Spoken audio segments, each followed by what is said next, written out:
are some basics of credit cards, finances, and savings that I wish I knew when I was 18. The 50-30-20 rule. You have income or you have money that you want to manage. 50% of your money is going to fixed costs. So things like rent, electricity, monthly bills such as car insurance, etc. 30% goes to spending money or variable costs. So variable costs can be things that range every month or things that you just like spending money on. 20% goes to savings and or investments. This is a really good starting off point for those who want to manage your money. If you have special circumstances such as not paying rent, I really encourage you to mess with the numbers and see what best fits your lifestyle and your goals. So to give you an example, if you make $1,000 a month after tax, 30%, which is $300, goes to whatever you want, such as eating out, entertainment, and shopping. 20%, which is $200, will go into your savings account or checkings account. Use your credit card as a debit card. People get really carried away with credit cards, and a lot of people are in debt because they like to spend money on they don't need.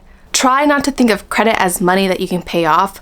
I mean, it is money that you can pay off later, right? But it's not your money. The best way to use it is as a debit card or for emergencies. If you're already gonna go buy groceries, use your credit card, but then think of it as how much money do you have left on your debit card. That way, at the end of the month, you can pay off your credit card fully. Open a checkings, savings, and credit card account ASAP. Having good credit, one of the factors is having your first credit card for a very long time. For example, I got my first credit card when I was 18. I'm 25 years old now, so that's 7 years of my having a credit card. So my first one I have never closed out, and that's one of the reasons why my credit is high. And why is credit important? If you ever want to buy a car or a house in the future, your loans will have a smaller interest rate. Automate your savings and credit card payments. Sometimes we're not going to remember every month on the dot to pay all of our bills. It's so much easier just to set it on auto drive and then forget about it and know that you are paying your cards on time in full. Also, it avoids the unnecessary fine. If you go below a certain amount in your bank account, they are going to charge you for being poor, okay? Like, that's not a joke, and that $35 fee or whatever it is now is going to cost you. Check your credit and debit card accounts regularly. Every day, maybe every 2 to 3 days. For two reasons. You want to see how much you're spending and that you're not going overboard, and also check for fraud. Create an emergency fund. You've probably heard like $1,000 or like 3 to 6 months, but just be realistic in your situation. If you are young, maybe try to aim for like $200 or $500, depending on your situation, because you want to make sure like you're not feeling down and unmotivated because this number is so high. So just, crank it down, level it down to your scale. This is really important just in case like your laptop breaks, you don't want your parents to know you got a speeding ticket, or you spent money on stupid shit and you can't pay for your rent. This is the time to have an emergency fund.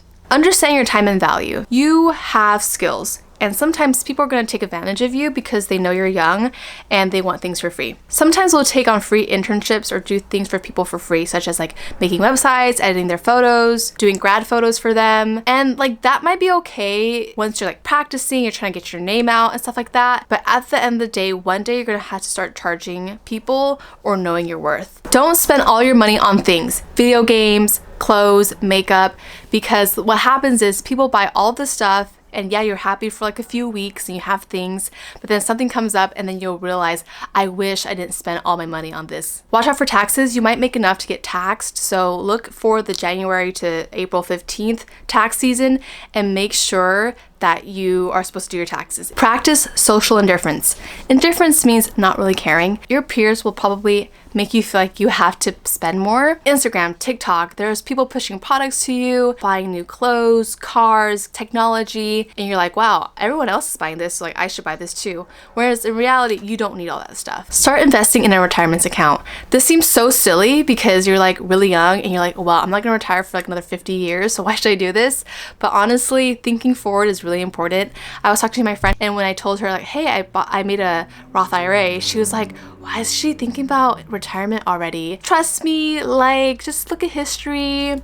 You might not have Social Security, you might not get a pension, you might not get a job right after college. So yeah, do the side hustle, do the side business that you've always been wanting to do. It's very possible. I know a lot of friends who are making online businesses, which is super awesome because they don't have to pay rent for a building. They can just pay for a website that's relatively cheap and then sell their products. This is a really awesome thing to do because it helps build marketing skills, people skills, and financial skills. Don't care what other people think, because there's something called the spotlight effect in which we think everyone's eyes are on us, but when really it's just like us in our own head and nobody really cares that much. But in reality, most of the world's like, oh, okay, Dobby made another video. Or sometimes they don't even know they made another video. I made another video. I really hope you enjoyed these tips. Please give this a like, comment down below if you have any questions, and have a really great day. Bye!